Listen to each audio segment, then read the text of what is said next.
Good morning, good afternoon, and good evening, everybody. Thank you for tuning in to another Supatease video. We've got another big drop when it comes to class changes for patch 10.1.5, the next incoming patch.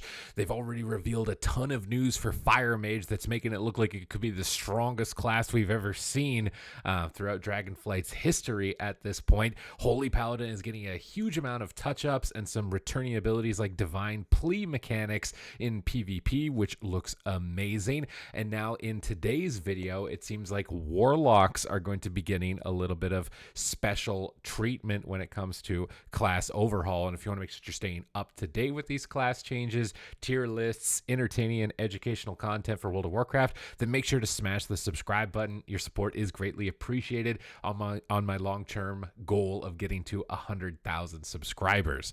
So let's get started here. Greetings, Warlocks. We've been reading through the feedback provided over the past week and want to provide an update with a look at the changes you'll see in the next PTR build. For Affliction, you're just getting a 10% damage buff on unstable Affliction, and given the most recent changes, it seems like there's a real heavy focus on making your dots more impactful, especially when it comes to PvP.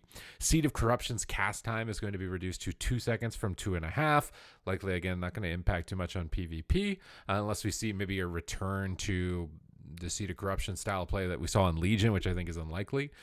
For Demonology, Shadowflame Acolyte has been removed, Fell Covenant has been removed, Demonic Knowledge has been re-added, and now is located where Shadowflame Acolyte was previously. Demonic Knowledge now has more reliable procs at a 15% chance. Shadow's Bite has been re-added and is now located where Fell Covenant was. Hand of Gul'dan damage has been increased by 25%. Implosion damage has been increased by 15%. Dreadstalker damage has been increased by 15%. Demon Bolt damage has been increased by 20%. So just a massive throughput buff here on this patch.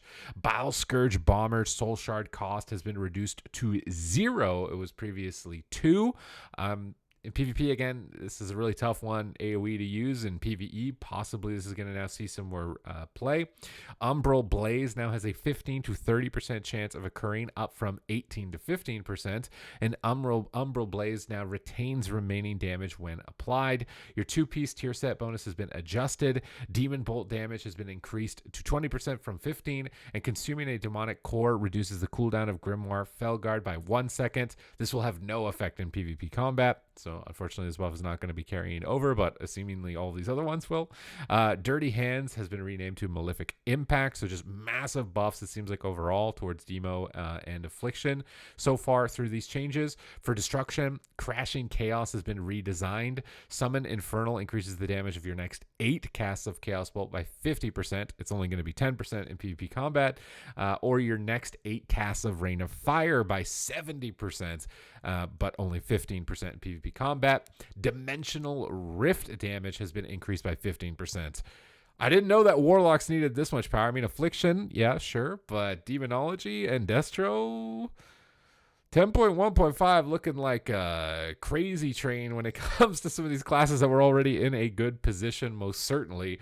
We're going to have to wait and see what they do as far as like PvP adjustments to this, because this seems absolutely bonkers so far for buffs towards you. We've got even more incoming for Warlocks. Ripped Through the Portal. Regarding Demonology, these adjustments are being made to compensate for Ripped Through the Portal not returning to Demonology talent tree. We want talents to be competitive options against one another, and given the synergistic value of Rip Through the Portal, it's very difficult for us to adjust it in a way that it becomes an option rather than the right choice. So again, trying to flesh out the talent trees more for more classes seems to be the goal. Demonic Cores, the removal of Demonic Knowledge, Demonic Meteor, and Ripped Through the Portal was too much of a push in the direction of Rainy and Demonology's mobility. Demon Bolt is a cool spell that enables Demonology to be reactive.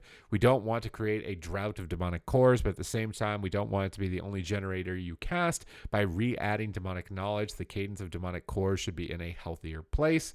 As their final conclusion, the feedback provided has been extremely helpful, and we appreciate the community's thoughts on the changes we're making in Fractures of Time. Thank you for the insights provided, and we'll continue to watch for further discussion. So obviously, I'm going to need to spend some time here on the 10.1.5 PTR, and it's free to access for you guys as well at home. I would definitely recommend it with how many changes are coming in now for Warlock. We've seen for mages, and we haven't even really, broken the surface, I think, for what's coming in for Arcane possibly in the future. when they're looking at mage as a whole, seems like fire got a lot of the initial attention from this most recent round of changes. And not to mention that there's a completely new spec coming in for evokers, the augmentation evoker. And I'm going to be jumping and making an augmentation evoker on that PTR probably pretty soon and getting some content out for that. So if you want to watch that again, make sure to hit the subscribe button. How do you guys think they're doing as far as hitting their goals here? It seems to be one of their main points and problems is that they want more talents to be competitive, but it seems like every single patch is them trying to reorganize the tree to be more competitive for other options, and what ends up happening is it just flips.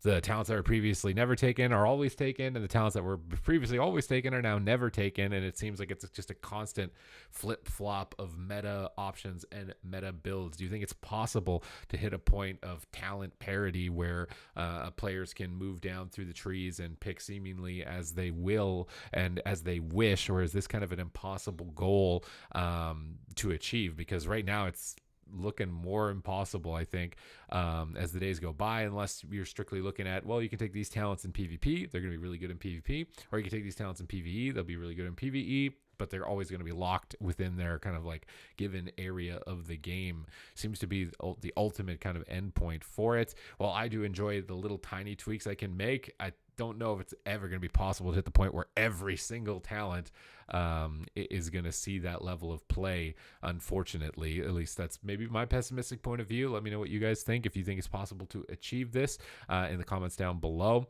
Is this getting you excited for these classes, or do you think these are buffs coming through for classes that don't even really need it, and this is going to be a complete bonkers of a time in patch 10.1.5? But other than that, that is it here for my update. Thank you very much for watching the video, and I will catch you in the next one.